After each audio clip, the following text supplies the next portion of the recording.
Good evening and warm welcome, all friends who have joined. You're welcome to the 131st Leadership Conversation. Please join me in welcoming the speaker and the leader for this evening, Ms. Sandhya. Welcome, Ms. Sandhya. Thank you so much for joining us in spite of your busy schedule. I know you're traveling and you're hopping from a meeting to another.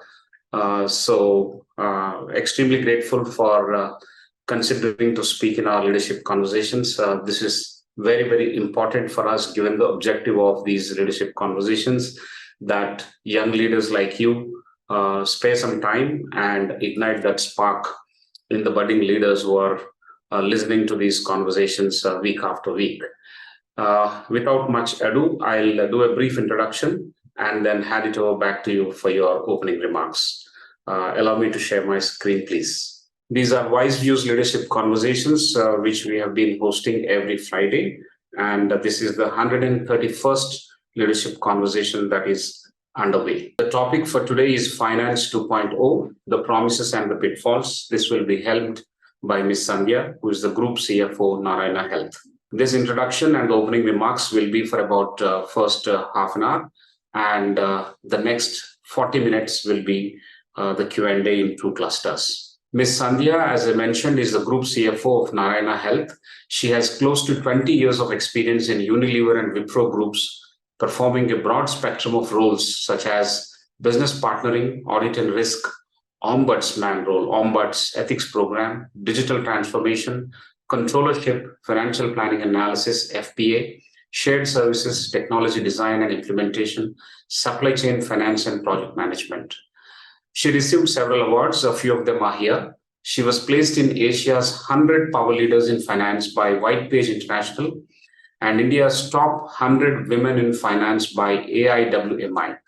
Ms. Sandhya was recently placed in the FE Power List by Financial Express and conferred the title of Most Innovative CFO in the Business Leadership Awards 2022. Ms. Sandhya was awarded thrice by the Institute of Chartered Accountants of India, her alma mater, as a CA CFO of the Year, Professional Achiever of the Year. Ms. Sandhya was placed in the top 50 young leaders in India by Economic Times. She's an alumna of the ICFAI, as I mentioned. She had secured an All India rank in Foundation, Inter, and Final examinations. Ms. Sandhya is a regular speaker at national and international conferences of ICFAI and CFO forums on various topics. Thank you, Ms. Sandhya, for joining. I will also introduce my esteemed colleague, Professor Prasad. He is the Senior Director of Academic Wing at ICFAI Group. He brings to the table 3 decades of experience as an entrepreneur, as a corporate professional, and as an academic. He is an alumnus of IIT Bombay and IIM Kolkata. He published several journal articles, edited books, and also presented papers in various conferences in India and abroad. And I'll stop sharing the screen here. I welcome all the participants once again who have shown quite Finance 2.0. I welcome all of them and I hand it over to Ms. Sandhya. Over to you, Ms. Sandhya. Thank you once again for joining us. Thank you. Thank you for giving me this opportunity. Before I start my session, I do want to say a small tribute to my teacher, Mr. R. Shivakumar. We lost him yesterday. He was a friend, philosopher, mentor, guide, someone who has always held the future of his students and development of his students above everything else. So I want to start with paying my homage and regards to that great personality who left us yesterday. With that, I want to move to my session, which is Finance 2.0. I really like the way you've given the title to this session. I think proposed a very boring title, but you came up with a very interesting one, and I think I'm going to use this in the future as well in other sessions. So we are looking at some of the aspects of how finance is evolving. So I want to start with a very, very provocative question saying, is there a future for finance? This is the question I get asked in many forums, and people ask me saying so much of technology and everything is getting digitized and automated, and will all the roles for finance go away in the finance 2.0 or eventually in 3.0? I want to start with my perspective on what is the future for finance, or how the future for finance is going to look like. Obviously, the finance of today to tomorrow is going to be very, very different. For example, today a formal accounting qualification is considered premium. It's available to a chosen few. So even when we go to campuses, we go to CA campuses, ICFAI campuses, ICWA campuses, and we hire finance professionals with specialization, the academic background, etc. But with more and more technology being able to cover for a lot of knowledge, it will become table stakes. It may not be required tomorrow that someone need to have a chartered accountancy degree to be eligible to be a financial accountant in an organization. So that's going to change for sure. Financial reporting today is a matter of technical competence. We all do years of program, either doing accountancy or experience after that, trying to learn the nuances of accounting. I think some of that would get taken over by generative AI kind of solution. Really, financial reporting will also be looked at like business partnering. Can you solve business problems? And I'm not talking about creative accounting here, but are we able to use reporting to be able to enable business? Knowledge of IT systems today, mostly we feel that we are IT literate if we can use an ERP system, if we can digitize some process, if we can create some analytics tool, we think that we are very successful IT professional. But that will change. The knowledge of IT systems will have to expand to be able to create solutions, choose solutions, designing problem statements. As much as solving, we need to know which problem to solve. How do you use technology to create business value? I think that's the finance of the future. Analytics is today an orientation on structured data. There are varied forms of structured data. Are we able to create some sort of an orientation on structured data? Tomorrow, this will be an ability to understand, interpret, and assimilate large unstructured data and then bring structure in them and then enable business decisions. Today, problem solving is a matter of intellect. Tomorrow, it will be a mindset. It is already a mindset. Intelligence will only take us that far. Ability to communicate is being able to express in a clear and concise way. I think tomorrow it will be the ability to tell meaningful stories, build and communicate insights. Interpersonal skills about building connections, but going forward it will be about collaboration and co-creation. Today, our experience is about application of competence. Tomorrow, it will be at the intersection of competence and innovation. I think that's really the future for finance. If we are able to transform ourselves from the finance of today to the finance of tomorrow, that is what will give us a future. That's also the pitfall, which means a lot of us are caught in this left segment, and there is tremendous resistance in us to change, to become somebody, to do something unique, to be able to adapt to the new skills, and that will become our Achilles heel if we don't evolve.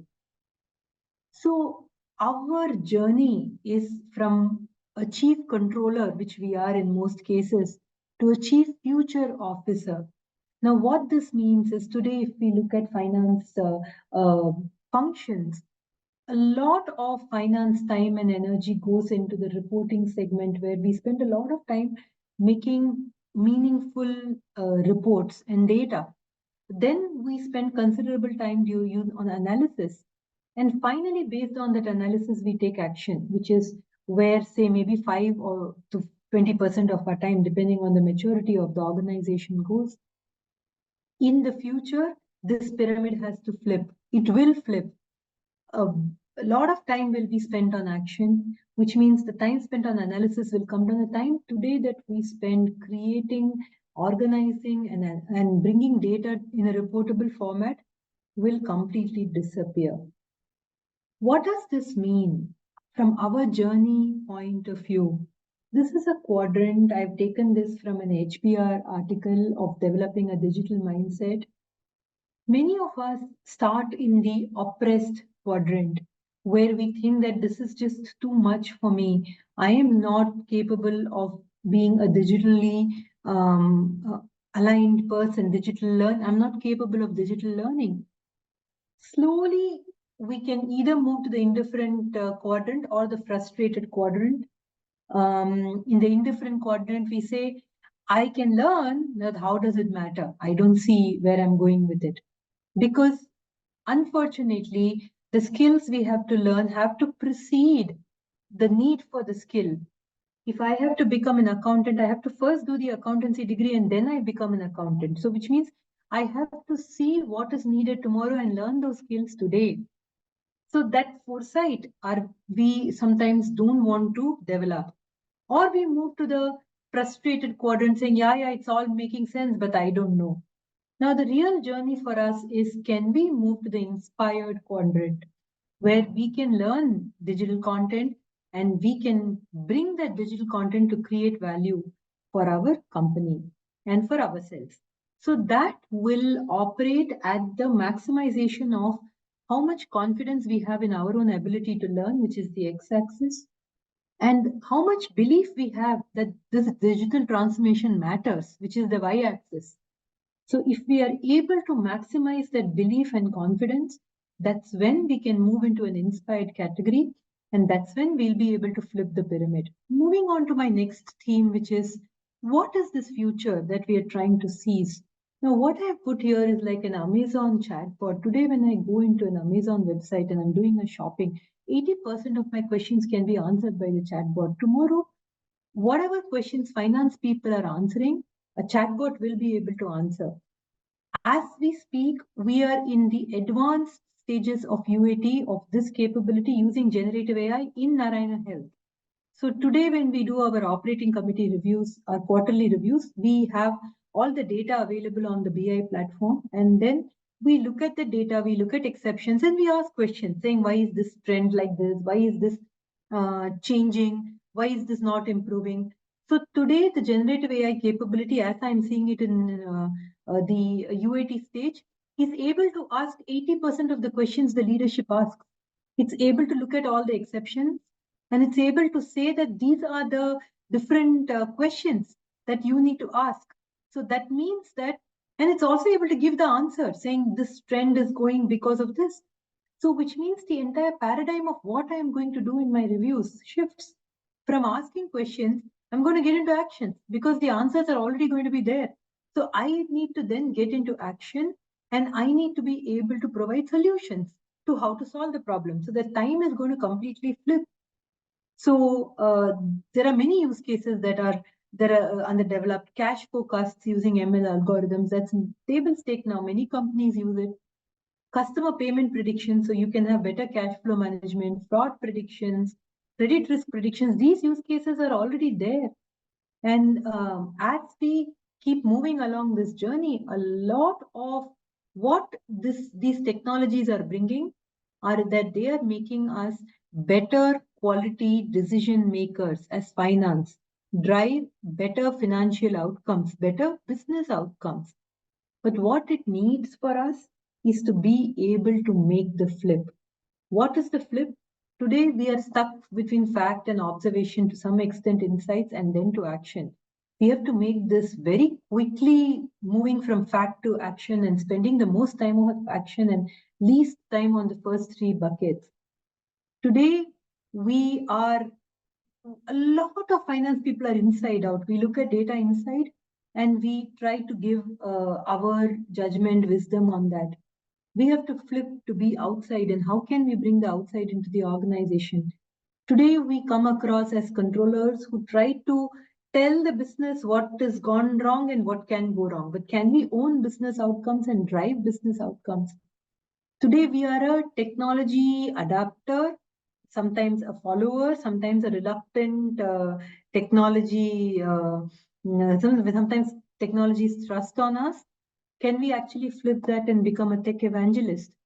And finally, we have to move from being bean counters to driving strategic business conversations. That is really the future for finance. So I want to end this presentation and I want to give more time to the questions. So I've kept the presentation very short. Really, the future is at the intersection of human imagination and machine intelligence. With that, I will close my presentation and hand over back to you, Mr. Sudhakar. Thank you. Thank you, Ms. Sandhya. That's a very nice and neat presentation on the evolving role of finance in industry. It has captured the paradigms that one should really go by in terms of what is the future of work for us and the role that can get more meaningful as we move forward. I think one that is captivating at this point in time is that understand what is needed tomorrow and learn it today. I think that's the epitome of what you've been mentioning, and created a nice agenda for all the CFOs or the finance professionals in the making to look at how the traditional load has to be shed and move into an agile, business-oriented, being very centric to risk-taking and driving some conversations around business, being a very, very integral part of the business rather than a silo, which has been the tradition. No matter what happens in the front line, lots of employees getting sacked or terminated because of lack of performance. Nothing would ever come to you because you sit in the back room. That's been the traditional view. From there to catapulting oneself into the forefront and taking charge of the business discussions and being an integral part of the entire business is a very, very forward-looking kind of agenda that you have set for the finance professional of the future. Thank you so much. It's very, very inspiring. It's very clean, and we are all now ready for the conversation that we can have. The way we go forward from here is we'll have two clusters of questions, the Q&A sessions. The first cluster will be taken up by Professor Prasad. I will come back for the second one. And during the second one, I will open the mic for those participants who would like to talk to you directly. And so till then, they'll have to hold their horses and keep jotting down their questions. I want to just make a mention here that we are joined by several people from various walks of life have joined. From armed forces, education, technology, finance, very, very seasoned professionals from finance and economics have joined. We are also joined by our own CFO at ICFAI. Welcome, Mrs. Ratnabhanu. I'm sure in case you have any questions, you can ask Ms. Sandhya. We'll have a good conversation with all of you being present around the screen. I'll now request Professor Prasad to come in and start the cluster number one. Over to you, Professor Prasad. Thank you. Thank you, Professor Rao. Thank you, ma'am, for introducing Finance 2.0. It was a mysterious word. It was a black box, but it kind of portended what was to be there. And I think you have laid it out pretty well and exactly as per what is required for the future. So there is technology, there is finance. Now there is a layer of technology. Now you're bringing the human element in, the mind in, the HR in, and of course there will be business and strategy. So I think it's coming out as to what Finance 2.0 is. But ma'am, we'll start with a more personal question. You've had a high achievement career. What has been your passion and purpose? How do they reflect in your career moves? I have always looked, many times people drive to outcomes. As much as you drive to outcomes, I've always looked at giving my 100%, more than 100% to everything I have tried to do. And sometimes the outcomes fall in place, sometimes they don't. But if I've looked back and I have felt that I have given everything I have to give to the outcome, then I don't feel bad when I fail. So I feel passion and wanting to make a difference, wanting to give my best. that has really been my own personal journey. All the successes are temporary if you look at it. You could say, I have done this, I've done that, but after 5 years, no one will remember what you did, what you did not do, where you succeeded, where you failed. What stays with you is what you do to yourself in the process. So Bobby Carlyle, I think you may know, had created this concept of a self-made person, self-made man, but I'm taking creative liberty to call self-made person. It's about the fact that all of us are work in progress. It is the image of a figure which is well carved out on the top and uncarved at the bottom, and the carving themselves. So really, that's life. We are all work in progress. We are all trying to make ourselves better. And since we are carving ourselves, therefore we will have to do, it's for us. Everything we do is for us because we are making ourselves better in the process. So that's really been my approach to life. Excellent, ma'am. I think you've brought in good principles of philosophy also. The Bhagavad Gita does say that we better focus on what we are supposed to do. And I think you've mentioned that. And the second is, I think the important thing is that this evolution, this work in process part is the major thing that we need to do. And the outcomes are experiments which will help us to do that particular evolution. Indeed. We go to the next question, ma'am. In your view, what are the key preparations in the shift from 1.0 to 2.0? What kind of preparations are required by organizations which want to do this? There is this, the few McKinsey people have come together and written a book called Rewired. And the book says it's a book about how organizations can transform their digital transformation journey. And it says that most digital transformations don't fail because of technology. It fails either because of people or data. So to answer the second part of your question on what organizations should do, the first thing that organizations have to focus on in their transformation journey is their people. Invest in creating the why for their people. Simon Sinek says, start with why. It's the golden circle at the center of which there's why, how, and what. So at the center is why. Start with why. Why do I need to transform? Why this is important? Create that appealing why for their people. And from there, build that inspiration for their people to transform. The second aspect is data. There is just so much data that is getting thrown, and everyone wakes up with, I can do this with this data. And so now, from a world of scarcity, it's a world of excess. Actually, it's even true in real life now. More people die of obesity than of starvation. It's the same with data. We have more data than we need. So we need to know how much of data, how to consume, and how to use that data to business value. So that's really the journey for organization. For individual, I think I covered it in my slide 1, where I had spoken about what is the transformation journey, the journey of being value creators, the journey of passion, the journey of being willing to learn and keep adapting ourselves to the new reality. That's really the individual journey. Excellent, ma'am. I think all points are very relevant, and that last point that you mentioned, it needs repetition. The organizational part, there is a collective, and then we have the part about people and the part about data. And then finally, you need to have people who are fired up in order to take up what is offered by the organization.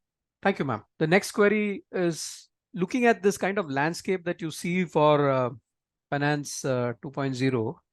Now coming to the implementation or execution part, if you have to visualize, which initiatives and applications do you think companies in India should prioritize to take advantage of this shift and take those small steps one by one, gain confidence, then do more? So could you elaborate on that?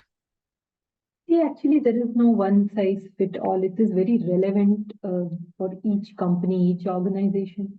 So for example, say at some point in time, even now, blockchain is a big thing, but there may be organizations which have no use for blockchain in their scheme of things, or blockchain is too advanced a capability for them at that point in time, and they're not ready for a blockchain solution, or there is no business value, significant business value in implementing blockchain. There is no need to do it. Maybe for them a simple, maybe they have a supply chain problem, maybe a simple ML algorithm is what they need. Maybe a process change is what they need. In fact, if I go back to Rewired, it says that when we look at a technology solution, somewhere there is a secondary process that needs to be fixed. So there's an example somebody once shared saying that someone went and implemented some big planning or warehouse management solution, which had very seamlessly designed IoT, all of that, and the warehouse was there. But the biggest constraint was that there was an underlying supply chain process which had certain manual legs, which were the bottlenecks. Without understanding those bottlenecks, you can implement the best of technology, but it's not going to change the outcomes. So it's very important that any technology journey is contextualized to business reality.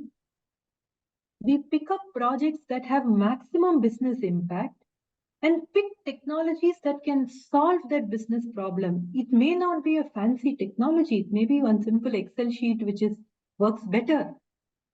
It has to be business relevant. It has to be contextual. So that's one aspect.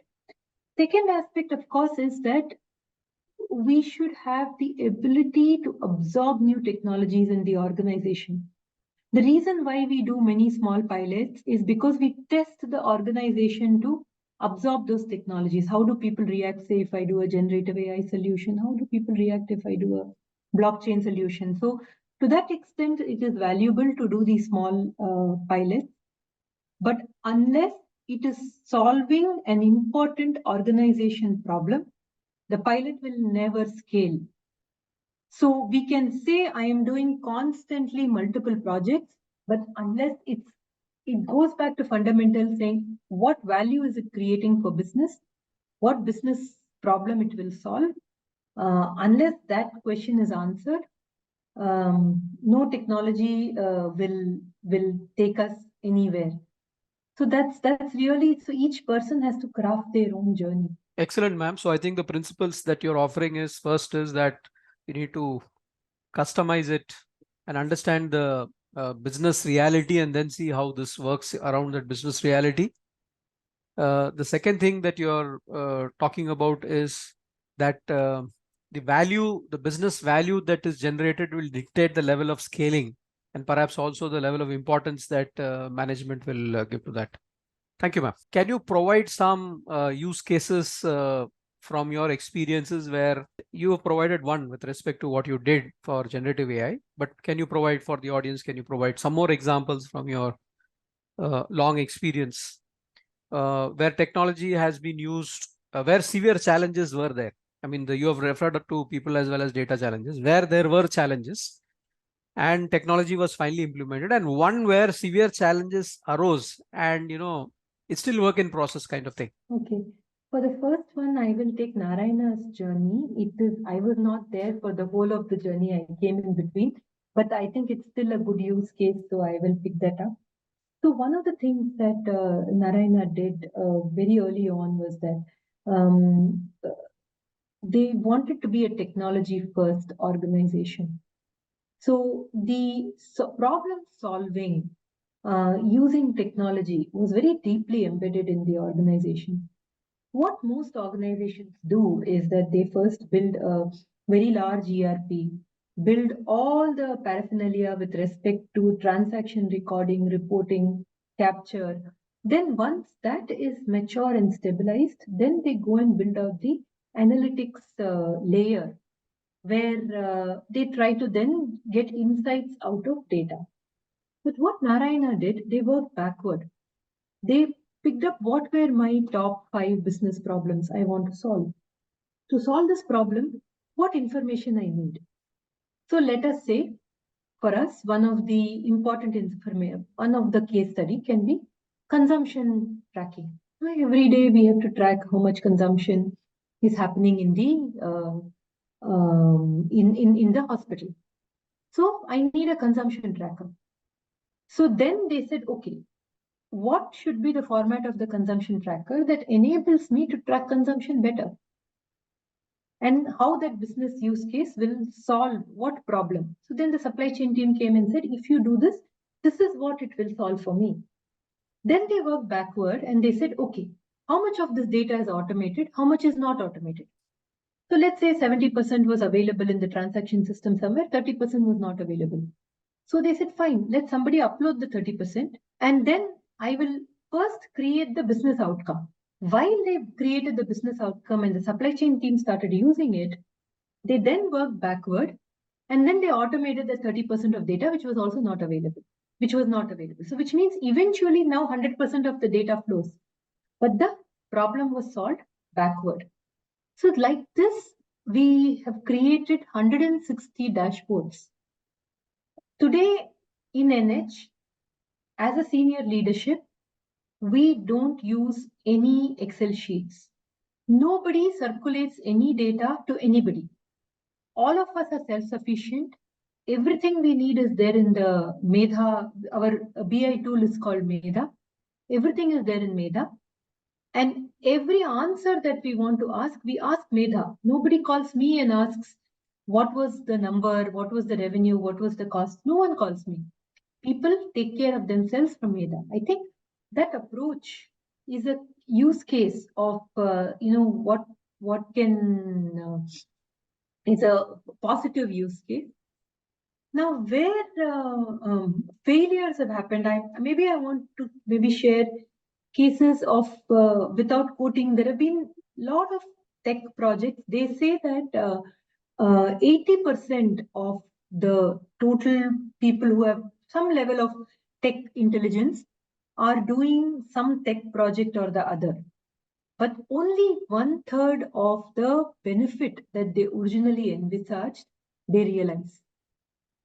The reason being that most of the time when people go on tech projects, it goes with a tech first approach. I want to implement this ERP. I want to implement this product. I want to implement this solution. And there are many examples where people have gone with the technology and it's been overwhelming because every technology comes with its enablement, but comes with its own constraints. People get so overwhelmed with data and overwhelmed with the constraints that come with the technology that they're not able to reach their outcome. I don't want to take a name, but the leading IT company had to delay the publishing of their financial results. The CEO had to come and say, I went for a large tech implementation project and that project has delayed my financial results. I could not close my books. And it's so embarrassing for a CEO to come on media and say that I couldn't close my books. So these kind of instances happen because we first choose some big monolithic technology and then we work forward saying, okay, how do I build on this to fix my business problems? So there are many such examples. I'm not taking names of companies. Every company has to find the balance. Large companies cannot do this. I will do manually kind of jugadu approach. They have to find some structure in this madness, but they also have to find balance. Excellent, ma'am. I think the examples you have quoted fit in with a lot of Indian organizations which are perhaps may not have the resources to do everything and then start with some of these projects.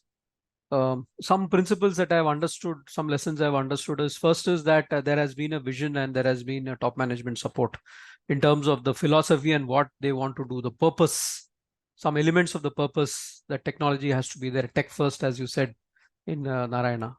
The other thing is that I think the outcome was created first without resorting to putting everything in place. And when the outcome was seen that this is workable, then it was worked backwards and then the technology was put in. I think these are 3 points that I can get from what you have said. And from the contract case, I think the message is pretty clear that it cannot be a tech first approach. There has to be a business case, a suitable and a significant business case for you to get in with technology. Thank you, ma'am. Thank you. The next question, ma'am, is what kind of changes would you like to see in business schools needed to cater to this paradigm shift? So one is, first of all, what business schools do well is that they build personalities. Most of the time when people come into business schools, they are very raw. So they may have the competence, capability, but it is important that these capabilities are channelized, ability to process their thoughts effectively, ability to convert their thoughts into action, ability to communicate their action, ability to tell the story of what action they have done. So all of this is something that business schools do very well. They groom personalities, they groom people to be better leaders. What business schools could build on in people is the agility that is needed. I think the way our curriculum is designed, it's a very structured curriculum in terms of content, in terms of exams, then grading, etc. Which means that in a way, the many curriculums are designed based on you are like that Three Idiots may he says, no, you do well, you sit in the front, and you don't do well, you stand in the last row. Somewhere it is not going to be relevant anymore whether you get a 9 CGPA or you get a less than. The what is relevant is who you are becoming, how you are able to apply yourself, how you are able to contextualize the situation. So if business schools are able to crack the assessment of reading the how and the why of people and not just the what of people, I think they will be able to add a lot of value in the way they groom leaders of the future. Fantastic, ma'am. I think you nailed it when you said that most business schools build personality, and that what should we look for is also agility. And I think if the students have to be agile, the institution also has to be agile. And that will come up in the curriculum, in the way the assessment is done, and that value chain which is there. And if that is rigid, then the scope of building agility through the curriculum goes off. You can only build agility outside the curriculum, which then is a marginal thing because it has to be done through the curriculum. Excellent, ma'am. That's an excellent point. And then I come to the last question. Thank you for sparing more time for questions because we have time. In your view, what are the most important risks that CFOs need to address? Again, of course, there's a large template of various types of organizations, but of course, you can contextualize your response. Sure. So the first risk is the risk of cash flows and business continuity. I think there is a very important role that the CFOs of today play more than ever before. The reason being that historically CFOs could get away with being only the person who flags risks and say, oh, this can go wrong, this project doesn't have IRR, this is too much of a risk to take. Now the role is shifting to the center. You still need to find the balance. You still need to participate in the risk taking. You have to encourage risk taking. You cannot be someone who flags the risk and tells the CEO, see, look, when everything goes well, you put your hands up and say, see, my company valuation has grown, I am part of this. And when things go wrong, you can't go back and say, look, I told you so. Doesn't work that way. You have to be in the middle, be part of that risk taking. So all the more being able to work collaboratively and take the right level of risk for the business is an important aspect. The second aspect is the risk of talent.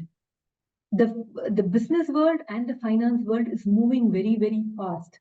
And talent are coming with varied level of skills, expectations, agility, and groomability.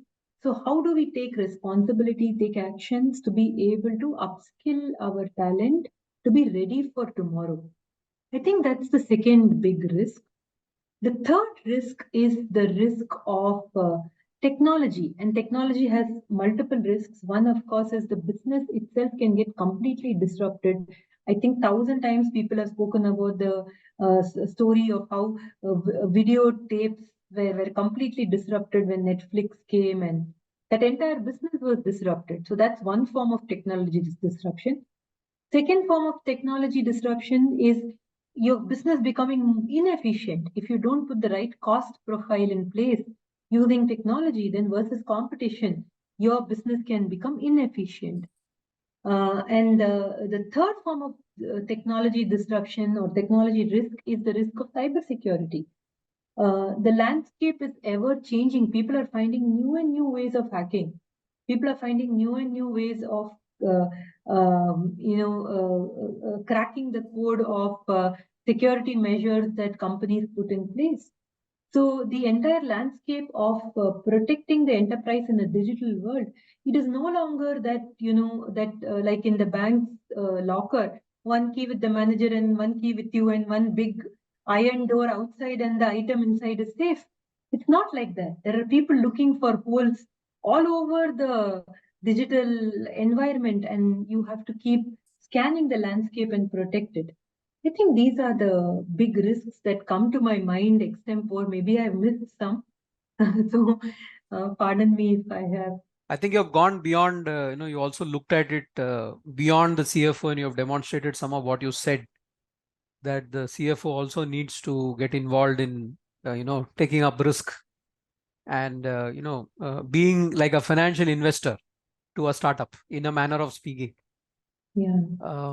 I think you put down the risks which are primary, not necessarily just a CFO, but I think all these are indeed primary risks.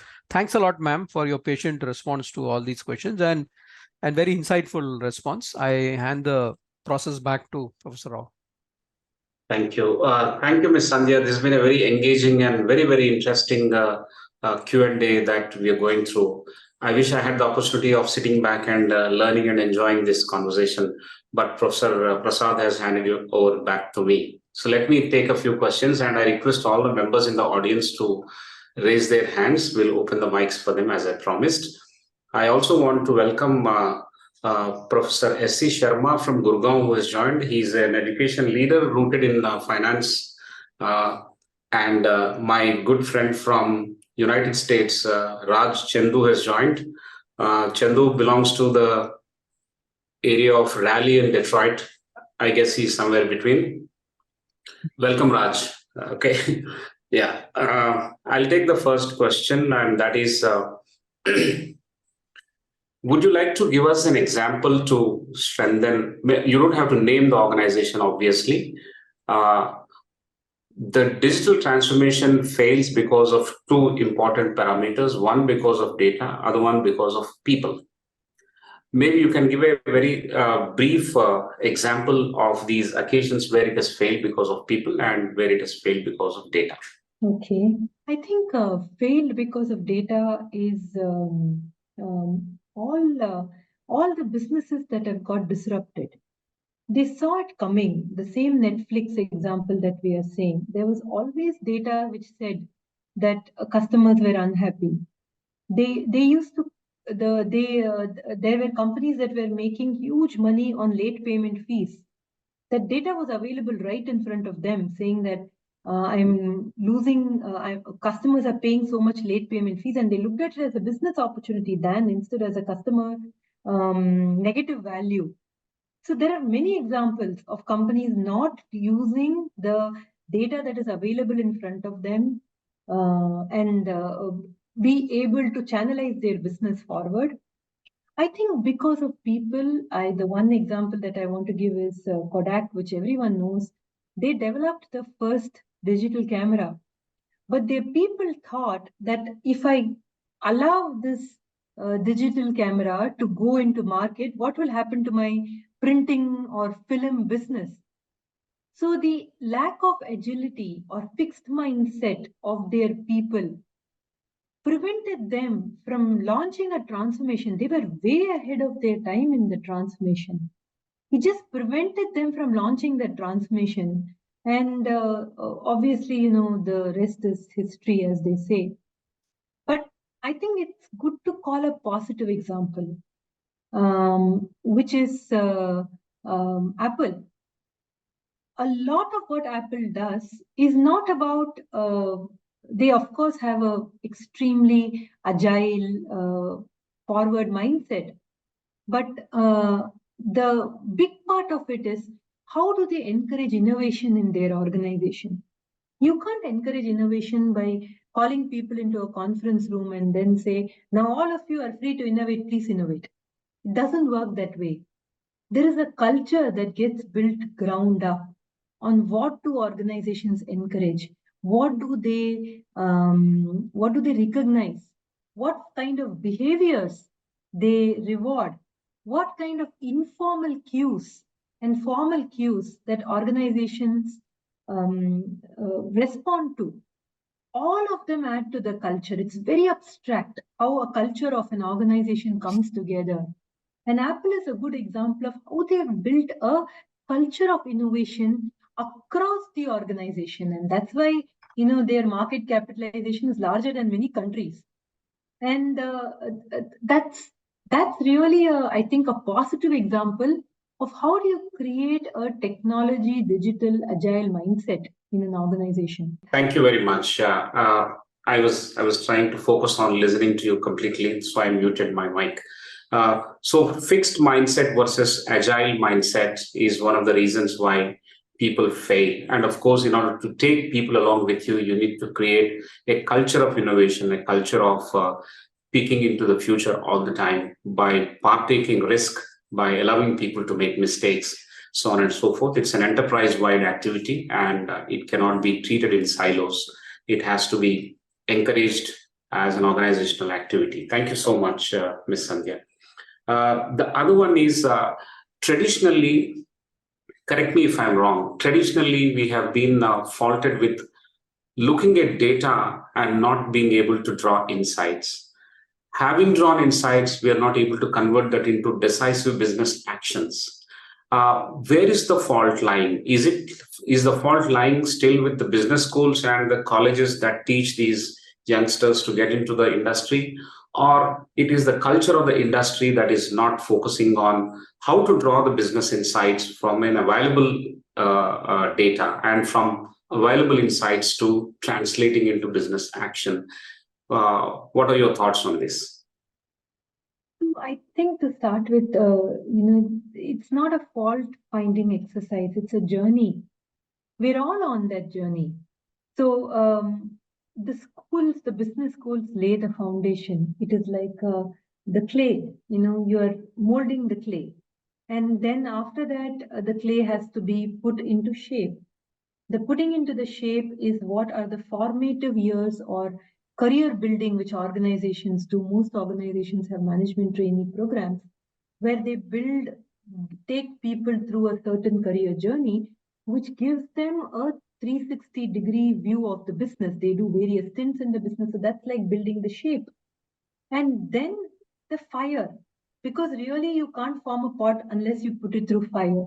So that's really the business challenges. Throw people into difficult situations, support them, back them up when they fail, enable them to succeed. And that really makes that final pot which can stand the test of time. And that's true, that's the journey. And so there is no one person to blame on where it fails, but it's just how we go through the journey. And wherever we are in the journey, we can build on it and move forward. So on this specific aspect of data into analysis into insights, I think unless we have gone through the journey, we can't get to that outcome. Again, I'm a big fan of Simon Sinek, so sorry for that. But again, Simon Sinek says that the gut feel is not it's not an abstract thing, it's science. When they say a gut feel, it's not about describing an orbit thought, but it's what you've gained over a period of time, all of it put together, that comes out and creates that magic, creates that outcome. And that comes only when you go through that process of becoming that well-defined structure or pot or whatever you're making. So I feel that it's a journey, and there are no failures. There are only learnings. Very, very optimistic response, Ms. Sandhya. I think this test of time that we will stand only when we encourage our colleagues to actually learn by fire, and we are also learning ourselves to back them up when they fail. I think it again comes back to the culture of creating entrepreneurs out of our employees. Very nice. Thank you so much. But I was basing my question on an observation that several companies, for example, the often said thing about Flipkart versus Amazon, the ability to draw your insights from the data and being able to use that insights into plowing it back into business decisions, the way Amazon does vis-a-vis the others do not do. I think that was the observation. But as you said, it is a journey. It's a journey. Over a period of time, we learn to do that, and every organization will have to find their own method of actually creating that kind of fire, that kind of ability to actually look at the data and find insights. Thank you so much. That's a wonderful response. Sorry to interrupt. I just wanted to add one small bit to the Amazon piece. The reason Amazon is able to do what they are able to do is their why. Their why is that they want to be the most customer-centric company in the world. It is not about data. It is not about analytics. It is not about selling more. It is about being the most customer-centric company. And everything stems from that. So when they start with their why, the how and the what falls in place. So I think that's one small call out I wanted to make. Yes, absolutely. I totally agree with you. But if you look at the vision statements and the statements that these organizations, we take top 10 e-com companies, everyone would like to be customer centric. And they say that they are designing everything around customer centricity. Having said that, that is the primary objective of the organization. Still, they fail to do like the way Amazon does. So that's where it is. I think it is beyond even vision as well. How you contextualize and how you practice it beyond the writing on the wall, I think matters more important. But that's the right point. Thank you so much for that. Can I take the second question? Why many companies, more than 80% of them, after mobilizing funds from an IPO, are destined to fail to perform? I mean, it's an observation by one of the participants. After mobilizing funds from an IPO, they're seen to be failing. Why is that so? So I think fundamental valuation principles, still good old business principles. There is no surrogate for that. If your investment decisions are driven by greed, then for every apple, there were 100 bad apples which failed. That is the because you are not able to codify the magic of Apple. What created Apple? What made them the company that they became?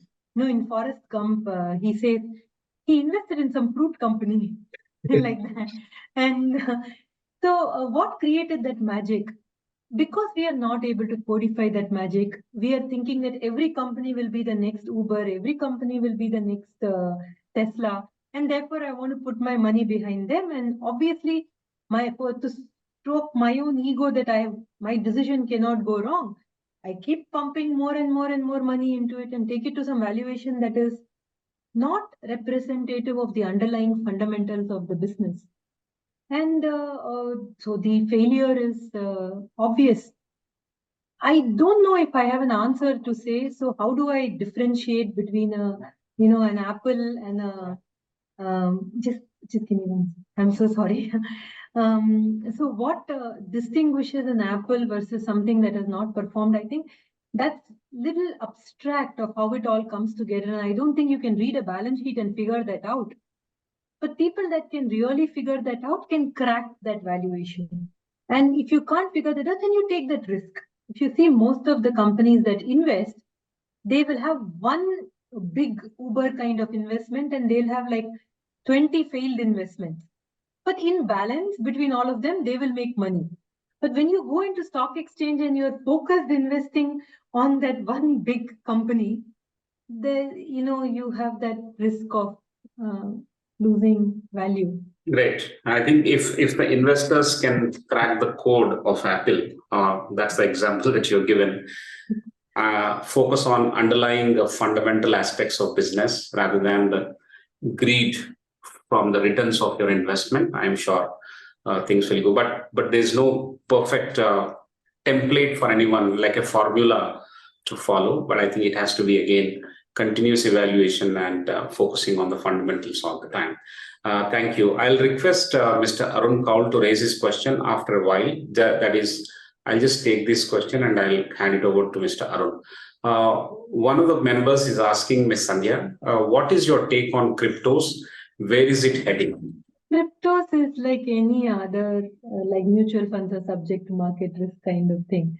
You have to make that choice whether you want to be with, the risk profile of the asset. So you have to make the choice whether you want to take that risk, high risk, high return, high risk, zero return, negative return, comes with that. But I don't want to talk about blockchain as a technology. I think that's definitely a very, very valuable technology. It is going to change the future. It is changing the future as we speak. Many of the CBDC, the digital currencies that many of the country banks are introducing, including RBI, they all have some underlying blockchain element on it, on which it is built. It is going to change trading in a big way. I think peer-to-peer trading will become a reality with blockchain. It will change digital identity in a big way because today identity theft is a very big risk. I think with blockchain, there will be a very big change. It will change supply chain in a big way. Already there is a lot of value use cases that are being built in supply chain with blockchain. So blockchain as a technology, absolute yes. Crypto is your own risk appetite. Yeah.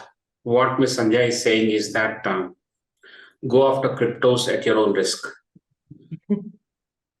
The leader and the speaker here will not hold any responsibility for your investment into cryptos. Yeah, thank you.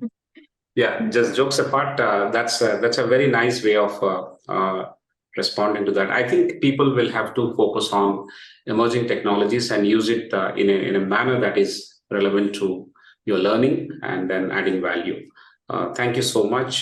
Can I now request Mr. Arun Kaul to raise his question? Good evening, ma'am. This is a very interesting discussion we're having, and it's really a pleasure listening to you.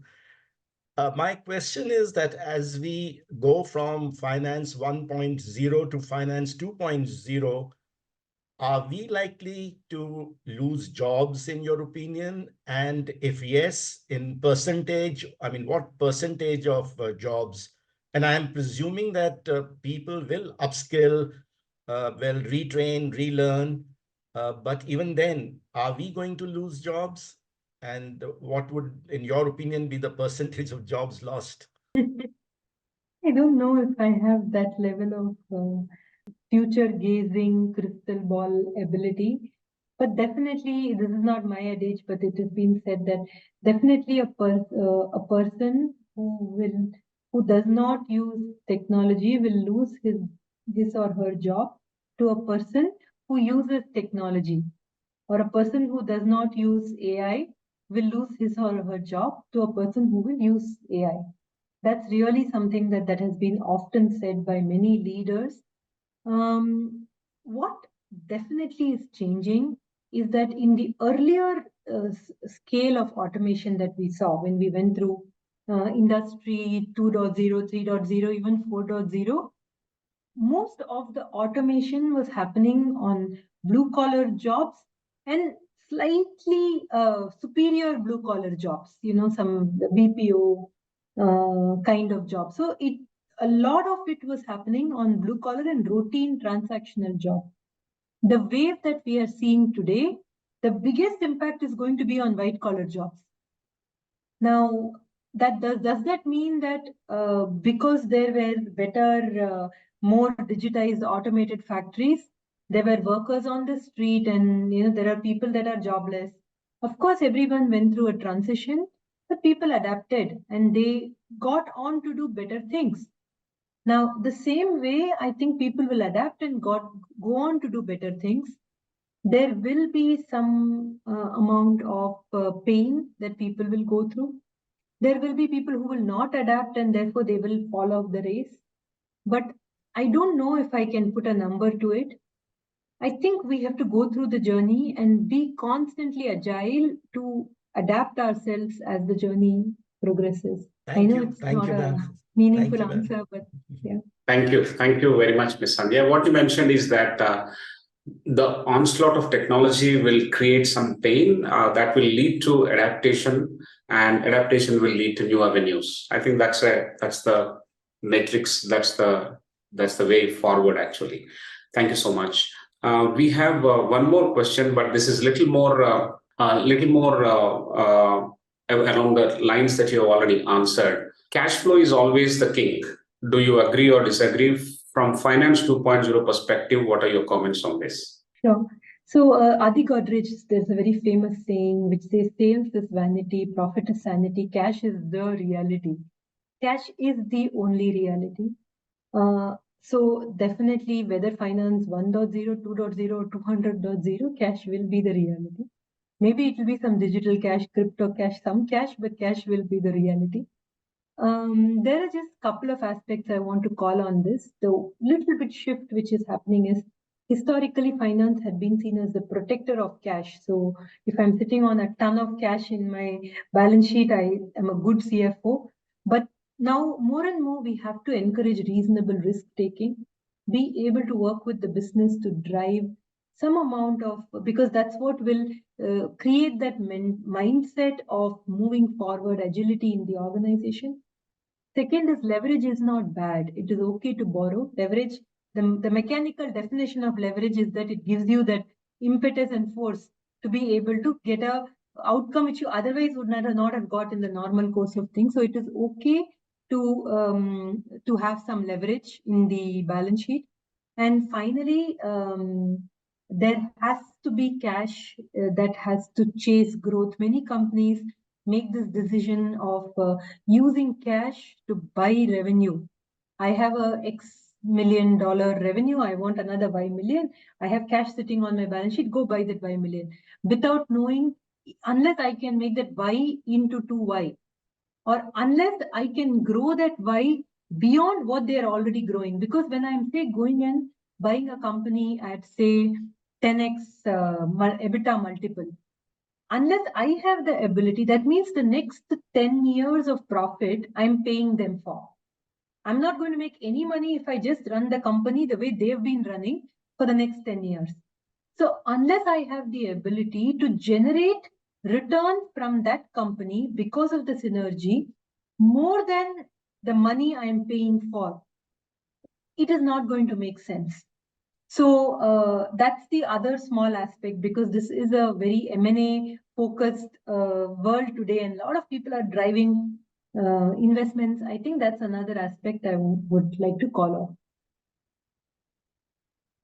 Very interesting. Very interesting. Thank you very much. From being a protector of cash to risk taking, leveraging balance sheet, and then being very cautious about using cash to buy revenue unless and until you develop the ability to generate the returns, which is definitely going to be much more than the money that you have used to pay for buying that revenue by acquiring a company. Yeah, thank you so much. That's very good.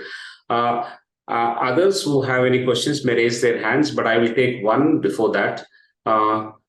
Nowadays, is finance on software more important or on practical basis? I think this is an observation one of the participants is trying to ask.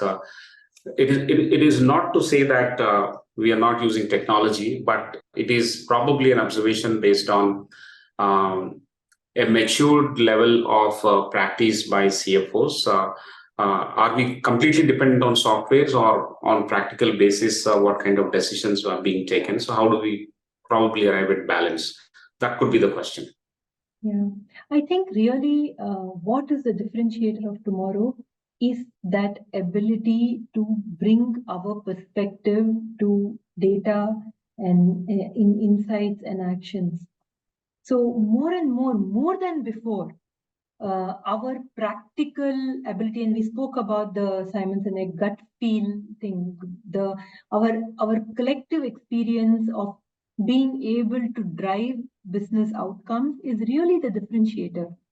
So the more data and technology becomes powerful, the more your gut feel or your practical ability or whatever you call it becomes your differentiator, your USP, the value that you create becomes the thing that's going to take you forward. So I feel that it's going to become a bigger asset for us, and we should keep building on it. Amazing. Thank you so much, Ms. Sandhya. You said that technology is going to be an equalizer.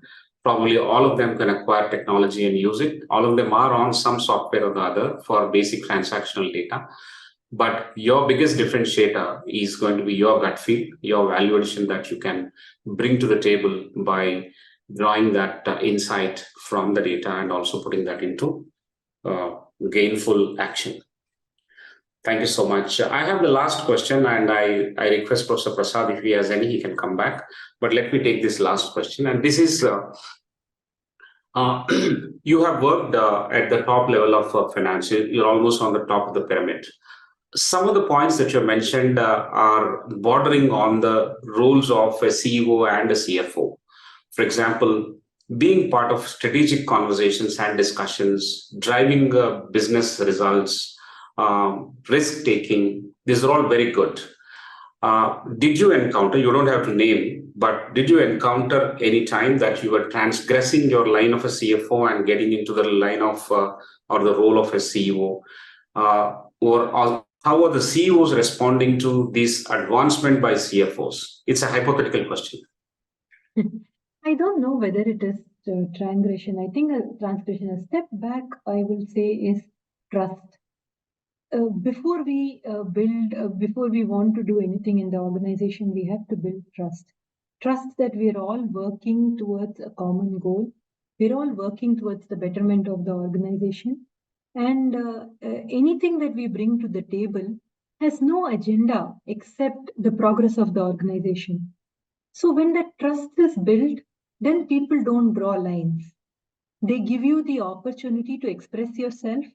And I've been fortunate that I've always worked with leaders who've given me that space to be able to cross the lines. And I've also been given feedback. So the other aspect of this trust is it works both ways. You can't get caught in one ego trip saying, oh, this was my idea, I want to move it forward.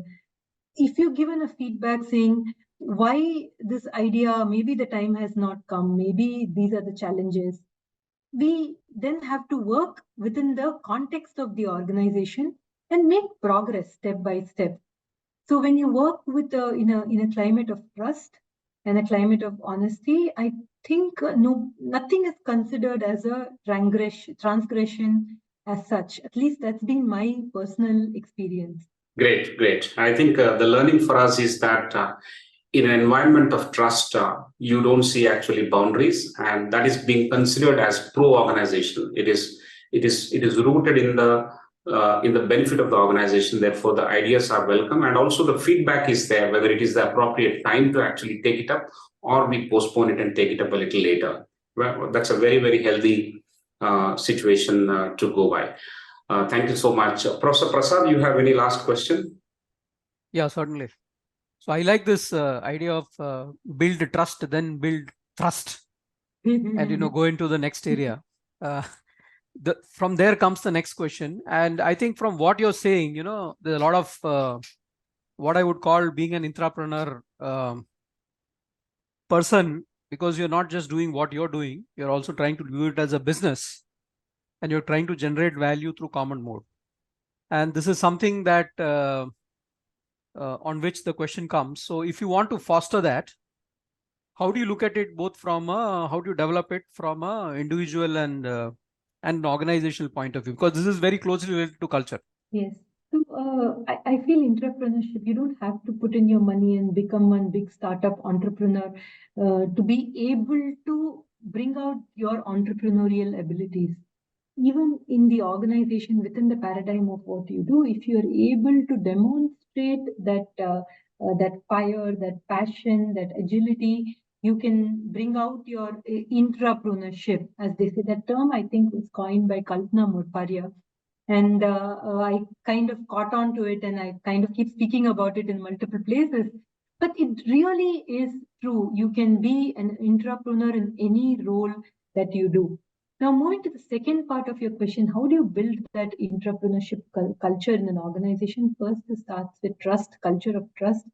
Second, culture of empowerment, where you're okay with people taking risks, making mistakes, learning from those mistakes. And thirdly, a culture of togetherness and bonding. I think when, as an organization, we all are together, and it's a little abstract how people come together. What I have seen is many times they are brought together by a vision or a purpose. When the organization is leading with a vision, which is overarching to everything that they do, I think people come together. And when they come together, they are more bonded, they are supportive of each other, and they take risks. And when the culture encourages risk taking, there is this concept called freedom within a framework, where the culture encourages, within a broad framework, encourages risk taking, then people contribute more, they're more inspired. This concept of motivation versus inspiration. They say motivation can be achieved in multiple ways, monetarily, through better title, through better position, or better location. Motivation can be achieved in multiple ways. Inspiration is very difficult to achieve. It needs that vision, it needs that ability to bind people together. It needs that larger war cry that people can go after, which is beyond the day-to-day of the organization. So if we are able to build an inspired organization, I think it is possible to drive that culture of entrepreneurship in an organization. Excellent, ma'am. And I think your this session is also about the CFO as an entrepreneur in a way. And I think the large point that you're mentioning is about purpose, and that when the organization does have a purpose and the individual is able to relate to that purpose, then the frequency, the transmission starts. And once the transmission starts, then the external motivations are fine, but then it is inspiration which works. Excellent, ma'am. Thank you very much. Back to Professor Prof. Thank you. That's a very interesting last point that you mentioned. So Ms. Sandhya is the group CFO in one organization. She has been CFO earlier also. So Ms. Sandhya plus X is equal to CEO. What is that X? I don't know if I want to become a CEO. I think I see myself as an entrepreneur. I don't think the title matters. CFO, CEO, doesn't matter. You call me accountant, I'm okay. What I do in my job, whether I feel motivated every day to come to work, I think that's all matters for me. Amazing. Thank you so much for your patience in responding to all these questions. You have actually inspired a bunch of professionals and leaders around the screen this evening through your responses and your opening talk.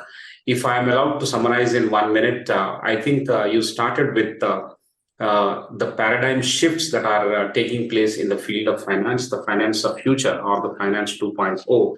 And those have been delineated very carefully, and how the pyramid of transaction is being inverted with respect to keeping your axis of action, analysis, and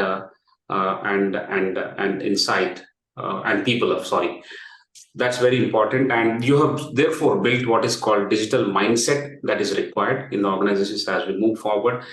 Seizing the future and making the flip you talked about. And very importantly, the lesson there is that do you come with technologies so obsessively in favor of technology on one hand, or on the other, do you come with business problems that you would like to solve, and then pick up the technology that is going to actually help you in that journey to solve those problems. I think there is a lesson not just in what you have mentioned about your organization, but also there is a lesson for all the players in the education as well. The EdTech actually has to create technology with a vision to handle about 4 or 5 problems to be solved, rather than a mere digitalization process across the board. I think somewhere we lose the mojo by the obsession with technology and the magic it does with the dashboards. I think the entire magic that we would like to work on is to solve problems. So the reverse is more important than. So there's a lesson for EdTech as well. And business schools, you mentioned that they need to crack the how and why of the people and not merely the what of the people. And in their journey of building people, and their personality is interesting, but it has to go one step forward of cracking the why and the how of the people. I think from that emanates a great action that is going to be more entrepreneurial in their journey right from their day one of the work. Thank you so much on that. I also have liked one very important thing that the future, the finance 2.0 is lying at the intersection of human imagination and machine intelligence. I think that's very, very beautifully put. I think our outcome-based approach is very, very important, but the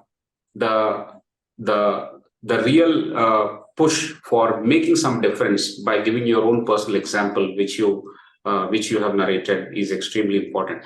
I would like to make some difference to the profession that I'm working on, in the organization that I'm working on, and from there, if you look back, of course, you started with outcome-based approach. Everyone starts with outcome-based approach, but I think that gush to make some difference will help you sustain from one failure to other failure. Even if one fails, I think that motivation to make some difference will help us sail through.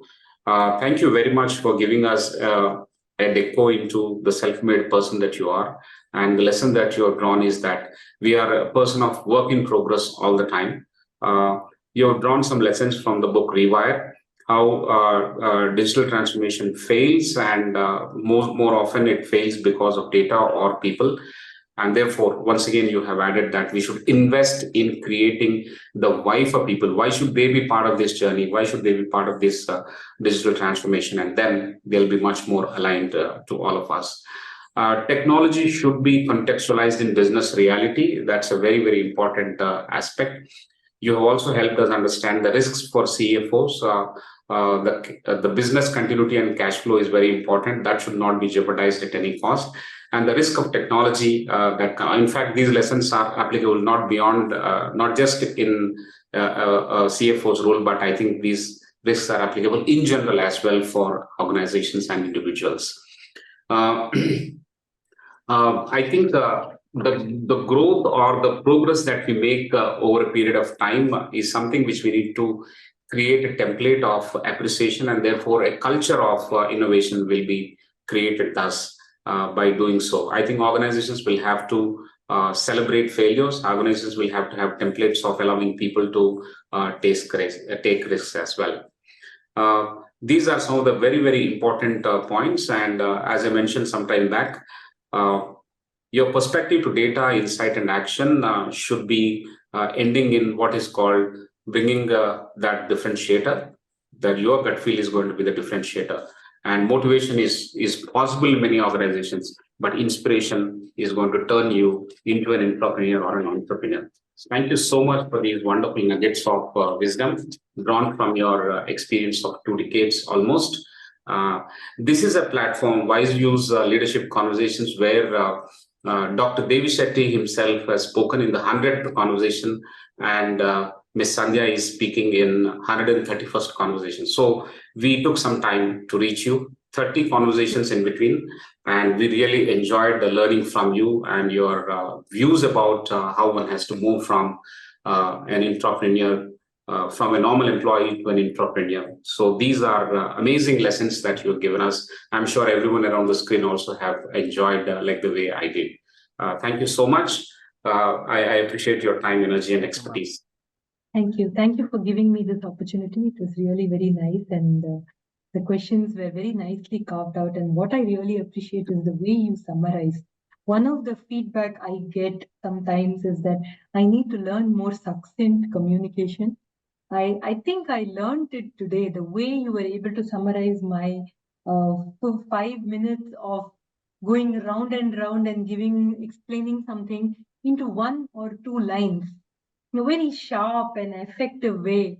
That was like really amazing. I like the way he said from first trust and then thrust.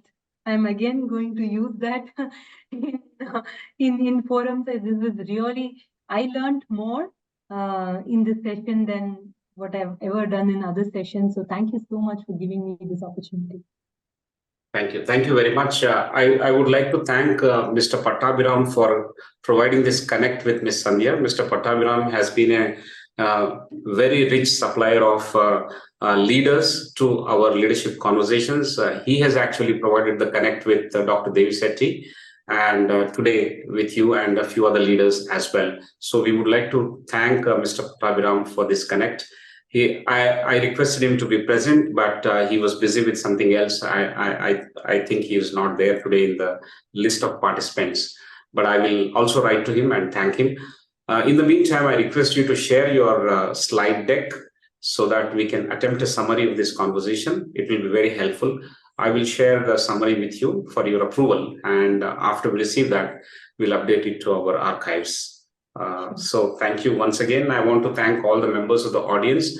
We would like to continue to have your questions and very nice interactions that you have with the leaders. Please keep that going. We will see you next week on December 22nd with yet another leader. Mr. Krishna Pera is going to speak to us on December 22nd. He's going to talk about building a data-driven organization. He has actually published a very interesting book.